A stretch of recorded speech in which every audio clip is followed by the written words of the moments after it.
तो गाइज हमारी थार उसके अंदर बैठने जा रहे हैं। नू देखें कितनी तेज भगती है। तो गाइज हमारी थार कैसे ये हमारी हुई तो इतनी तेज भागती है।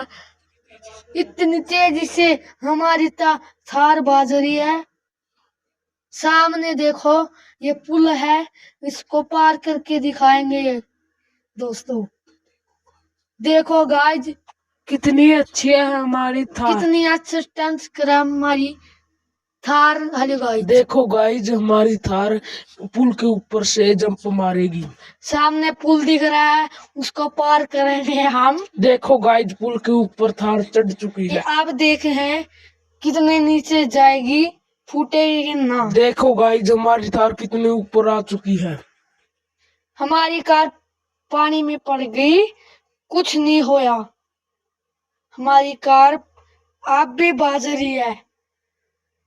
देखो गाइज इतनी ऊपर से पड़ी है, गिरी नहीं है। देख लो दोस्तों हमारी थार कितनी ऊपर आ चुकी है। वीडियो को लाइक करना।